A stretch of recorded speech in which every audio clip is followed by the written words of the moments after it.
What is up, everybody? Welcome back to the Stocktrades YouTube channel. My name is Dan Kent, one of the co-founders of Stocktrades.ca. In this week's video, we're going to be going over a very interesting ETF. I think a lot of people who follow me for any period of time know that I am not a huge fan of covered call ETFs, but I'm going to give credit where credit is due. We're going to be going over the Harvest Tech Achievers Covered Call ETF. It trades under the ticker HTA.TO.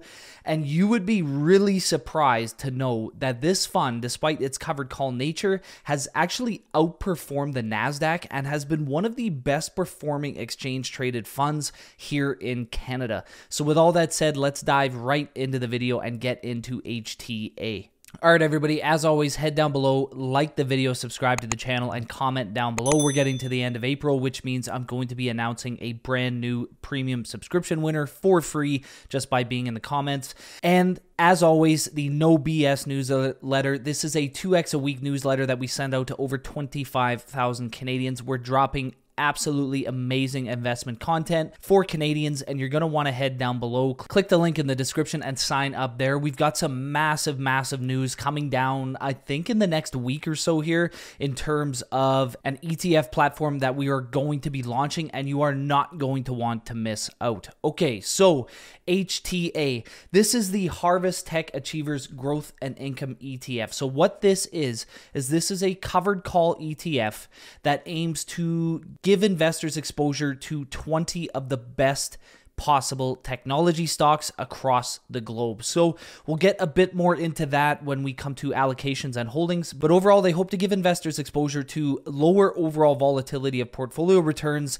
than otherwise would be experienced by owning equity securities of technology achievers directly. So this is why the general assumption is made that covered calls will outperform during a bear market, but this is not always the case. But in this situation, this fund has actually done a very good job of providing rock solid returns, and we're going to get to that in a bit. Now, you're going to see that they have a 7.89% dividend yield, and the one thing I wanted to go over early on in this video is the overall structure of that dividend. So when we go to the annual distributions of Horizon's funds, if we zoom in here a bit, this top one is HTA, and you're going to see that the bulk of the distribution is return of capital. Now, return of capital is a type of distribution that is very not well known, I guess I would say. People really don't understand how it works. They believe that there is automatically, if you're getting a return of capital distribution, they're simply paying you back the money that you have already invested in the fund, which to a certain extent is true, but it's not always the case.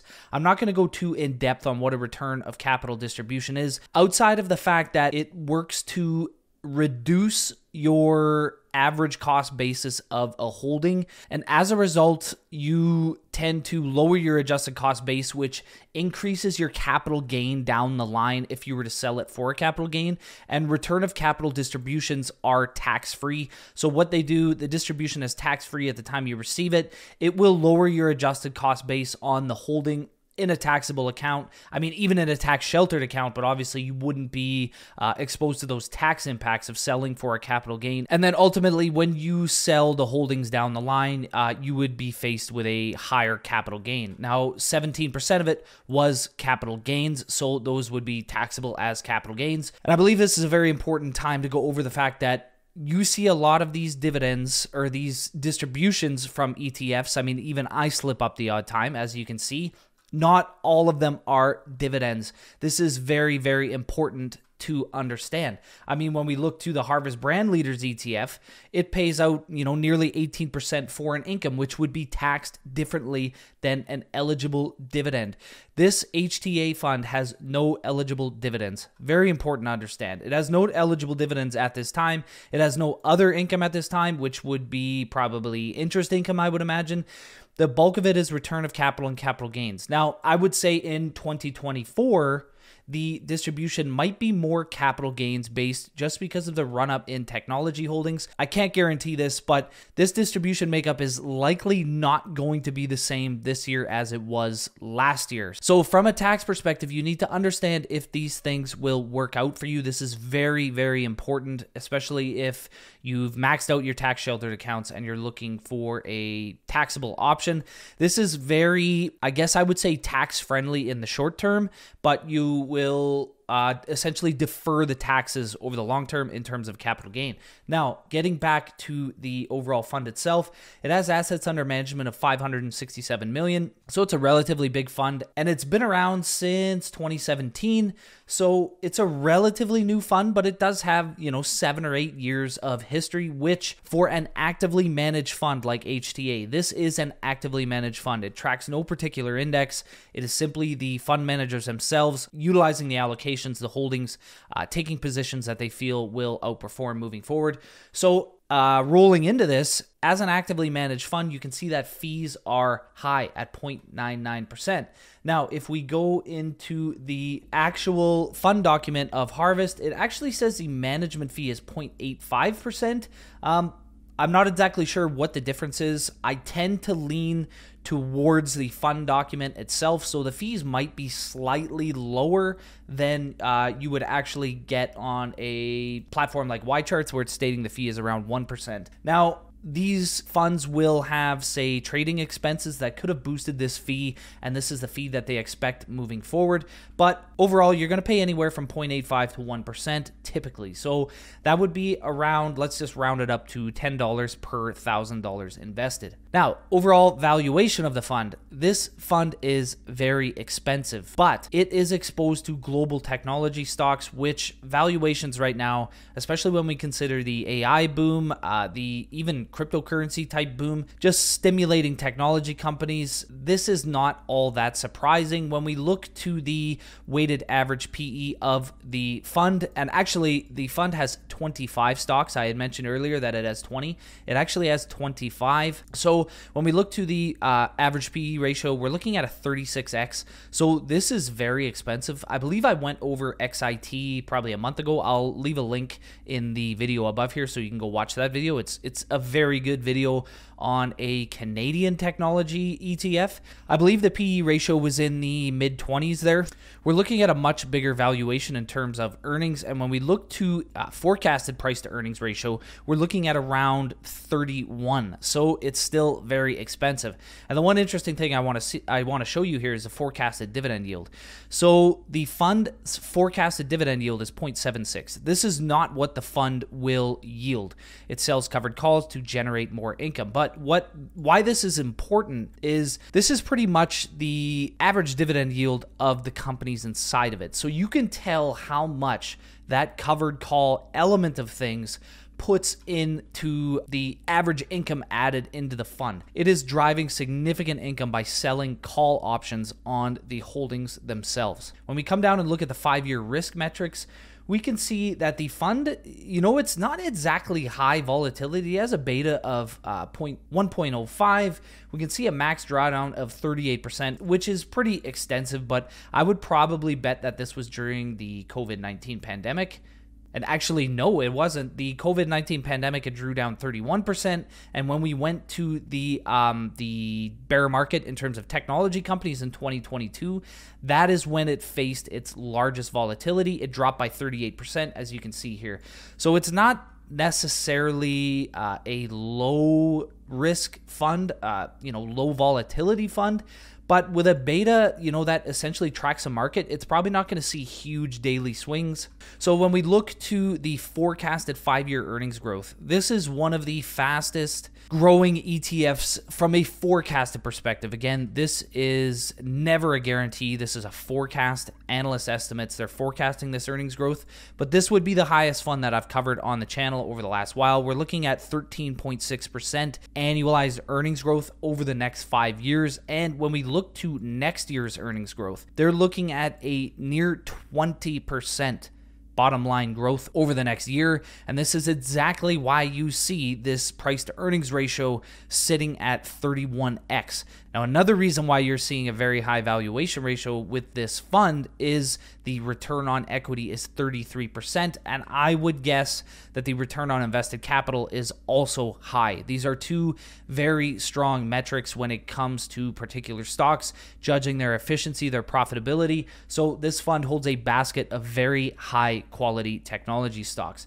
Now, what does it hold? If we go to the holdings here, we can see that it contains 22 holdings. So, I mean, YCharts is getting a bit off here with their numbers, which is not all that surprising. Sometimes they get it reported from the ETF itself, so the holdings can vary. I imagine this fund holds a wide variety of holdings at different times because it's actively managed, so you're going to see this fluctuate a bit. So if we go into the fund, you can see that this is not your typical technology fund. Any US technology fund, you're going to see companies like Nvidia, Microsoft, let's look here. We got Alphabet, we got Apple, but they're really not near the top. Now, that being said, this fund is relatively equal weighted. We're looking at Micron Technology that is weighted at 6.16%.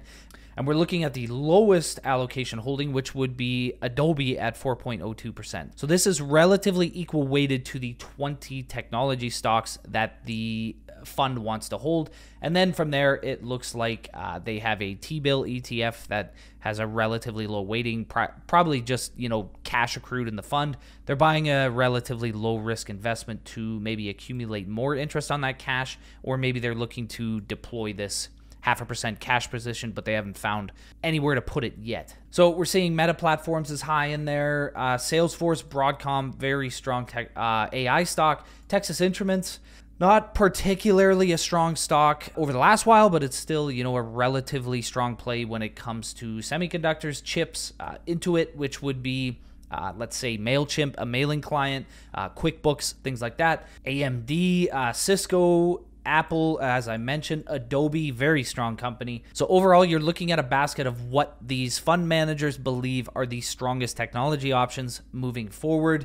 And when we look to allocations, we can see that this is pretty much a 100% United States fund. This is US tech exposure. That is its target. There's no Canadian exposure and no international exposure in this ETF. And when we head down to the actual stock sector exposure, we're seeing, 90% tech and 10% communication services. For the most part, this is going to be a pure play technology ETF. This might just be, kind of a sector designation to a company that might not particularly be pure technology, but they would still have a ton of exposure to tech. And it is a large cap fund. We're looking at, 100% to giant and large cap exposure, and you're looking at a growth play.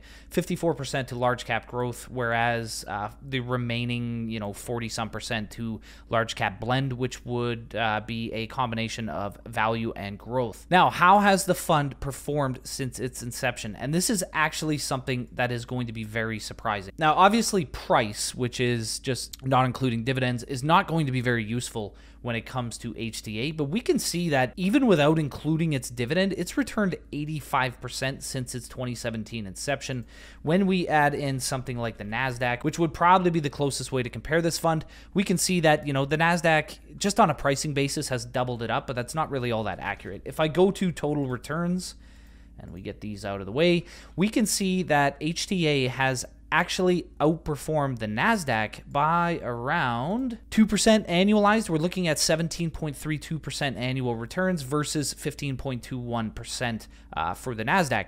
Now, you would have had to reinvest the dividends in HTA to unlock these returns, but this is a huge annualized return. And we can see for the most part that this fund tracked the NASDAQ relatively well up to the COVID-19 pandemic, and then it struggled. And then in the, event of the bear market in 2022, this is where the fund really started to take off. And my assumption of this would be that HTA being an actively managed fund, whereas the NASDAQ index is essentially a composite index of all the holdings, HTA was able to take advantage of that technology drawdown in 2022, and it was able to identify undervalued technology stocks that were set to rebound. And as a result, this is why the outperformance has existed in 2023. In addition to this, it has benefited significantly from the AI holdings inside of the fund as well. So let's make no mistake about it, AI has caused a big level of outperformance here. However, for someone looking for income, a covered call ETF that has tracked the index quite well over the last while, I mean, if you can keep up with the NASDAQ composite while you're generating that much higher yield, I can see this as being a pretty attractive option to those who are seeking income. The one thing I do not like is covered call funds, which, eventually end up underperforming their underlying index. They're tracking significantly. I mean, if we can look to a quick indication of this happening, and I know I'm getting a bit off track here, but I'll look at a simple fund like ZEB, which is the BMO Canadian Banking ETF, and ZWB, which is the covered call version of it. You can see a big discrepancy on how badly that covered call ETF has underperformed. You're talking, around 2.5% annualized, but we're talking over a much longer period of time. That is a huge, huge gap in annualized returns when you're talking, what are we at, 13 years?